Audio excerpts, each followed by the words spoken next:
level of respect. Yeah. Kind of the, we're a little bit older, Sure. you know, the girls are younger. Right. So it's definitely interesting. And that was the last 18 months of my bid there. And it was comfortable. It was, oh God, I can't even imagine how hard it was to go. That's what I was it was. saying. It took me over and over. I was like, I don't want to do this. I don't want to do it. I don't want to do it. But, and I still, like I said, I still struggled there because now here I am going to work through my shit. And we fight. Boy, would we fight. Me and the other mentors, we would fight, argue.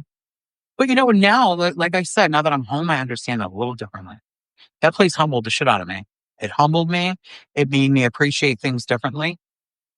It's crazy to say, but it's, again, What are some of the things is there anything that comes to mind as far as what you appreciate now versus then? Or ways that you see things differently now? And then, Yeah. I take the time out to see the small things. It's not like the big picture. Like, I'm not in a rush anymore. I'm not in a rush to get nowhere. If someone needs to go in front of me in line or pull out, you know, I'll stop on Main Street. I don't know how many times let someone cross. Or, you know, just simple things like that. I think it changed me. Before it was like, I'm just going to go about the mind. Not that I didn't care. I've always had a big heart, but I didn't know how to show it because I had it guarded. I had it guarded to protect myself from all the shit that I had been through when I was younger. That you never even talked about. And I never even talked about. But you just kept it Very, kept pushing it and just pushing built it, that pushing right up around me. And that's why I always say that letting it out is most important. Like therapy and shit, I think therapy is extremely important. Love it. Absolutely. I think therapy is the best. Mm-hmm.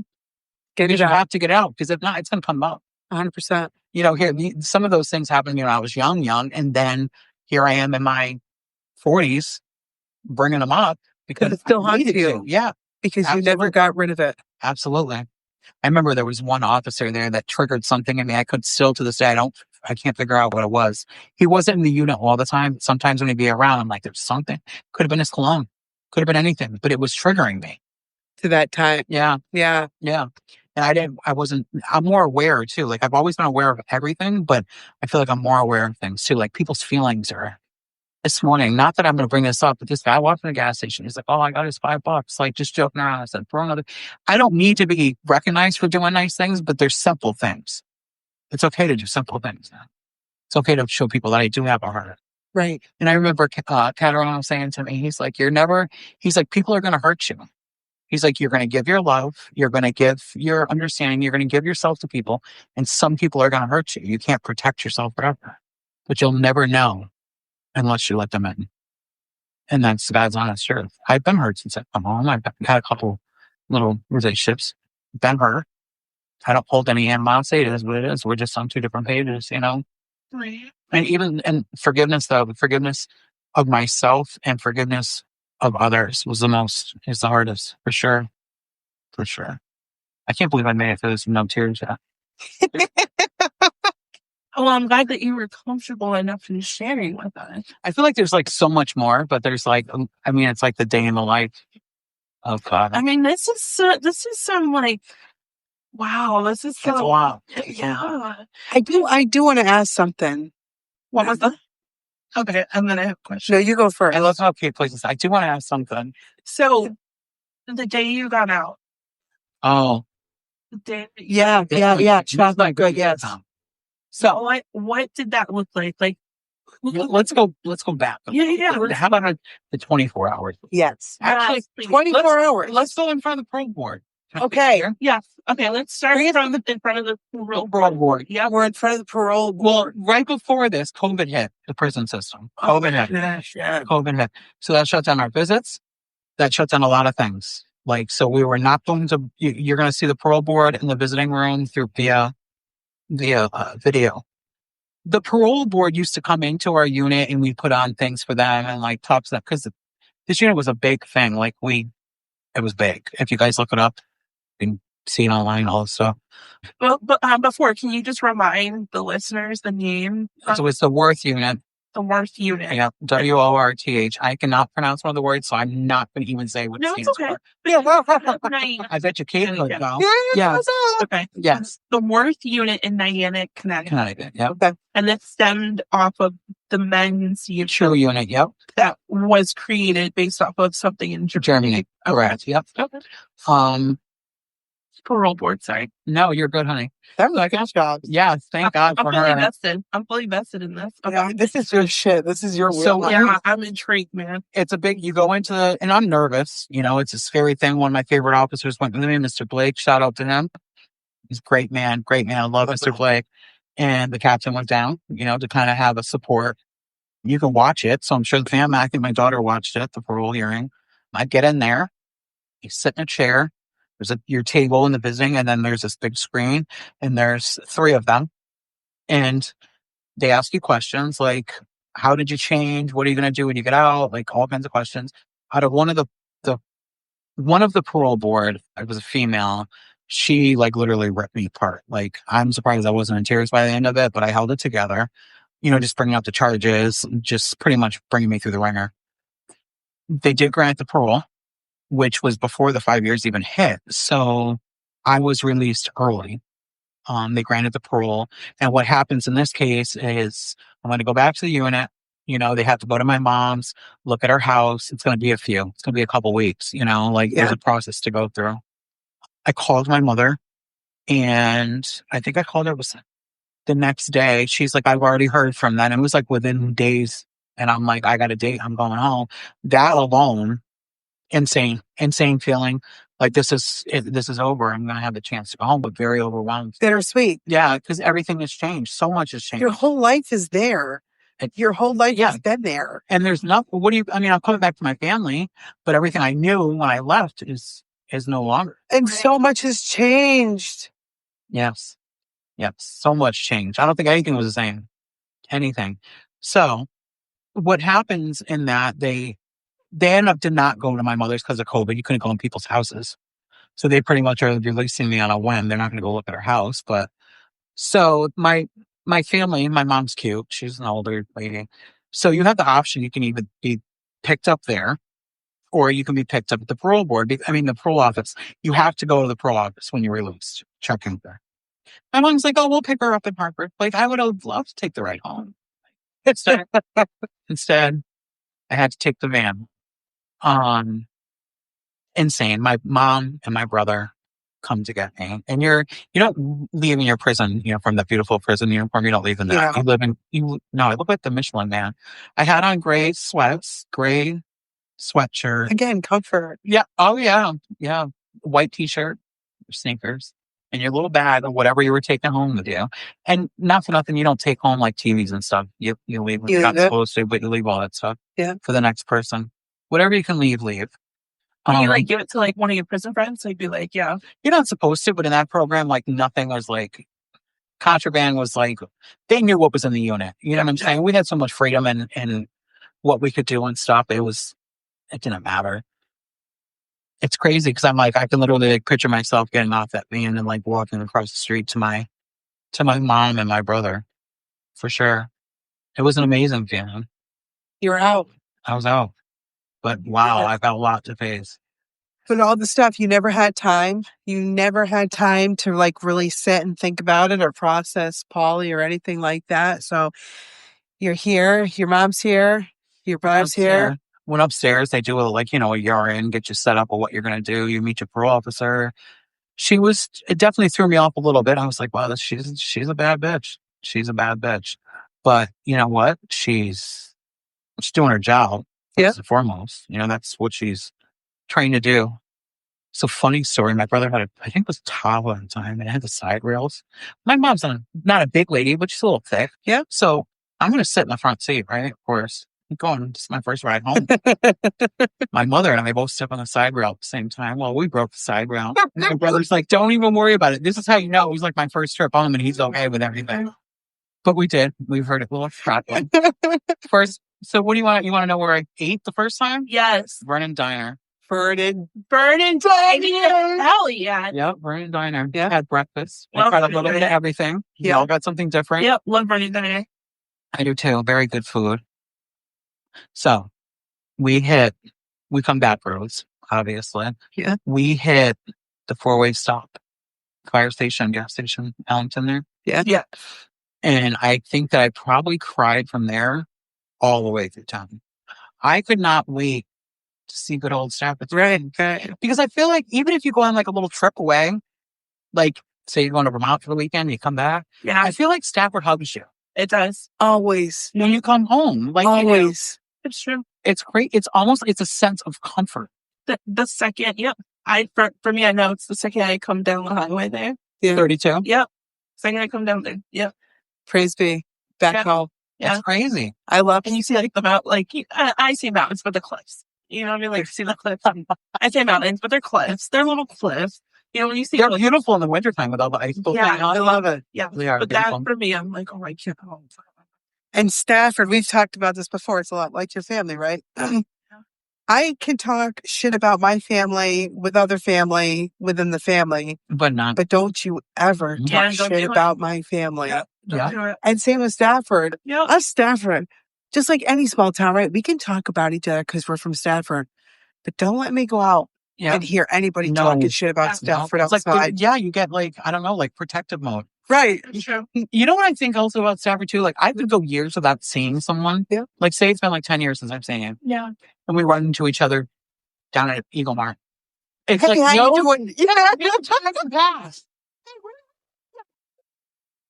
How's the family? Or you can be in this town for 5, 6, 7 years and never see someone that lives right down the street from you. That's right. It's weird. This is true. It's weird. This is very, very true. Weird. But no, I was so happy to be home. Oh my But there was just like so much to, process. yeah, lots. I'm like thinking about it now. There was a lot. So when did you get to see Alexandra? Allie didn't come. So we get to my mom's. At this time, my mother was now in an apartment. She had retired. She's in a smaller apartment. But my mother wanted to leave. Like she wanted to retire and leave. But she waited for me because that's the mom she is. She wanted me to have a place. My brother lives on the 3rd floor, small. There's only 1 bedroom. Yeah. So there was a space for me. And she could get me on my feet. And then she could be like, you know what? I can go now. And that she did. I stayed with my mom. I want to say she stayed 6 months, 5 months, 6 months. Yeah. Until I was, but that's where I started realizing too, like I have certain things, a lot of good things happen from prison, but there are some bad things, such as I have PTSD in certain places. I can't go into like places with a lot of people. And cause I feel like I'm constantly like wondering what's going on around me, constantly like on guard. People can't be close to my face unless I want to be close in your face. Yeah. So there were certain things I was starting to realize that I was sleeping. Oh no. Sleeping was awful. I couldn't sleep when I first came home. I believe that. My stepfather, I remember him, he's a big man. He's like 6'4", very deep voice. I remember sitting at the kitchen table and he came up behind me, he was talking and I was just, my whole body just like, I just clenched. Like Something about it. Yeah, it's crazy to say, but those are the bad things that came from it for sure. Of course, there's going to be a couple, but. So you're back in town. You're in the same town Mm-hmm. where you were dubbed your name. Mm-hmm. How have people been?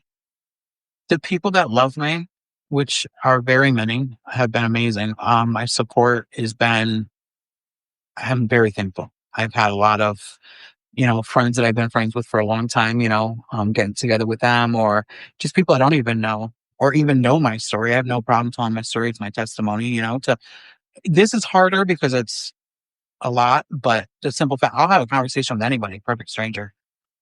I don't tell them right away, but once we get into a conversation and they start talking or whatever, I will, admit that how my life was, people have been good for the most part. I can't say I've honestly had any situation since I've come home, anyone being like disrespectful or mean or outbursts or anything. Nothing like what had happened when I had left. Right. Nothing. Right. Right. And people are entitled to feel the way they feel. I know I did wrong. I know what I did was not right. And I'm not trying to take anyone's feelings away from them, and I think I planned to, like, I knew that I was coming home to the town that this happened in, but it's also the town I grew up in. This is where I built my life. Right. So it's kind of like sometimes I have to hold my head higher than and I do.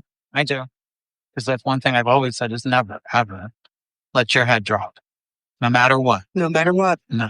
because then you become vulnerable too, Right. But no, people have been good to me, I must say.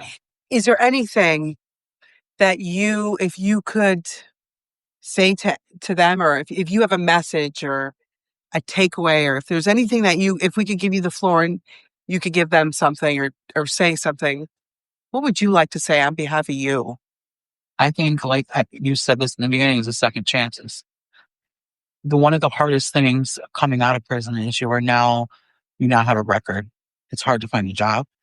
It's hard to find people that are going to trust you. It's hard in an apartment. I needed a co-signer for an apartment. I'm a grown woman.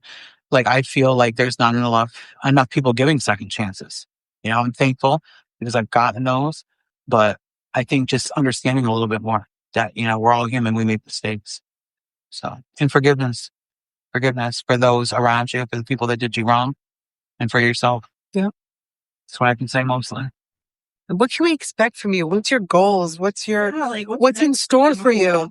So I thought about. We know you can't cook that breakfast, but that's not my ever after. I love them because they are like family to me. Yep. What is your ever after though? Like, I thought about recovery work because I did a lot of it in there. Yeah. I have some friends that are struggling, and I will tell you this: I don't care if someone is down in the dumps still using. It doesn't mean I have to be that person. Doesn't mean, but I'm not going to turn you away and say I'm not going to be your friend because are we going to hang out on a Friday night? Probably not. Right. But if you call me on a Saturday morning and tell me you need to talk or you need me, it's your ass. I'll be there. Right. You know what I'm saying? So Right. I think the only thing I struggle with is with recovery is that sometimes when people are in recovery and they're trying to get clean, they're very anxious people. They have a lot going on, a lot of emotions, a lot of withdrawals, things like that. I noticed that it still triggers me sometimes, like my own anxiety and my own stuff. So I have talked. I've talked to people who have outlets. So this isn't Dixon's Laundromat. It's not the end, but I do love being there because I love the people. I love people. So. I mean, you have a nice fan base there because I do know. I love it. It's just fan base. You do because you have all these people. You have a line of people, whether it's going there for breakfast or going for a shake or ice cream or something, or just to talk. Just that's the outreach right there. That's the outreach. Yeah, sure. I love that. Overall, today was an amazing day from start to finish. I told you I was very emotional this morning, just kind of bringing up all this old stuff. I have a friend who's struggling right now, and I haven't seen him in years. And I said, you know what? I need to go there. So seeing him, it's the little things. The little things. It always is.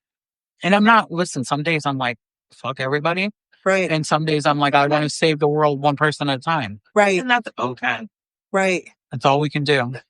Amen. I have to say, if this episode doesn't affect change in at least one person's life, I could be highly shocked by that. So the officers always said to me, I'm like, I feel like I'm not making a difference. They're not listening to me. And they said to me, they're like, if you change one person, it'll make a difference, just as you just did. But you know what? I noticed is that it did change one person and it changed me. Right. For the better. Right. So it starts there. It was not easy. It's not highly recommended in any way, shape, or form. Pay attention to what you're doing because there's a lot of things that can, especially these young girls. This is the last place that I would want my daughter at that age. Yeah. It's not ripping and running and doing illegal shit is not the way to live. It's not. No. Because you're going to end up ruining and destroying. And sometimes it's just a simple mistake, like texting, driving and texting. Yeah. You take someone's life, you're going to jail, and you're going to jail for a long time. We all know people that have made really what normally would be, we all know people have made simple mistakes that we probably have made ourselves. For sure. Mm-hmm. And that's what happens. And so I think, for sure. I don't know, it's hard to judge people because once you realize that you too could have made those same mistakes, just like you said. And, it just the family part thing, ripping my family apart, I think was the hardest thing is to watch them have to pay for mistakes I made. It wasn't their fault. Yeah. It was my fault. I made these choices. I was a grown woman. I knew what I was doing. And again, it wasn't Polly's fault. Right. I could have walked away. So I own my shit. That's one thing I will tell you is I've owned my shit from day one. I mean, Shay, you could sit here and you could easily blame him. Yeah. Right? It'd be so easy to pass the friggin' buck and just say, yeah, I got caught up with him because I loved him and he was doing the shit. But you're like, no, when I'm in it with you, I'm in it with you. And I did it too. Absolutely. And it's not always easy to see your own shit. No. It's not always easy to see where you're wrong. And a lot of people struggle with that. A lot of people struggle. I think from time to time, I think we all do on different levels. Sure. Well, that's a beautiful story. This really is like, and we could get more dirty in detail, like of all the prison stuff. Oh, so I'm going to be honest with you. This is going to be a five. Holy shit! This could be a 5-part series. What do you guys usually do? Like 30 minutes? 30 minutes. Yeah. 30 minutes. Yeah. You know what keeps people listening at 30 minutes? As I done some of your longer ones, yes. I can't hang on to that 45. People have said that to us. A few people have. And you had said a couple of things that I was typing. I didn't want to press send because it's going to pop up here. But there were 2 things that stuck out to me that you had said. And you said, this is my testimony. You know what I mean? It wasn't like you were saying, oh, you know, I served the time for this. You can. Go on. Okay. I was like, because I love you. That is great. Yeah. And then you said it did change one person. It changed me. And I wanted to make sure I had said that. I'm glad you did because, yes. See? But I didn't press send. So can we have like a backup song for this? Because I think it should be Akon locked up. No, I'm just kidding. Do those lights flicker? I'm telling you. You should have seen this one. Wow. And I'm going to type that in too. It's flickering. It's still flickering. I'm going to type it How did you know? Can you use Rise Up by, what's her name? I'm just kidding. What's the song? Oh, she loves that song. Lauren Daigle. Yes. Yes. Beautiful. Beautiful. Quite the singer. Quite the singer. Well, listen, according to my Grammy, she was shocked when I told her I was in the I think too, if I could tell the audience this, I think that you should look up the history of the prison. It's amazing to me because I've actually watched some the background on it. Like the women would have their children there back in the day. It's just, there's a lot of stuff like you don't even realize. And it's fascinating, fascinating stuff. Wow. I know you will, Kate. You're for sure. I love that. You do it? We do it? Yeah. So one of the guys that worked on the compound was a locksmith. Like if a key went missing, you make a key or whatever. He was born on that property. No kidding. Back in the day. Yeah. No way. Yep. What? Yep. His mother, was in prison, and he tells his story. Actually, you can see it on YouTube. Yeah, interesting. I'm telling you. Wow. Well, okay. Let's leave the episode. Let's just give the names one more time. If you had to dedicate today's episode. Oh, that's a good one. If you had a couple people you'd like to dedicate to, who would that be? I love that. First and foremost, my daughter, for sticking by. I'm glad I showed her unconditional love and that she showed it back. And Lieutenant Catarella and Mr. Young in it. Lattes with Lala with Mr. Blake. Mr. Blake. So Alexandra? Yes. Lieutenant Young? No, Lieutenant Catarana. Lieutenant Catarana. Officer Young. And Officer Blake. And Officer Blake. There we have it. There I have it. Thank you so much for being on the show. You're welcome. That's it. We're out. Peace.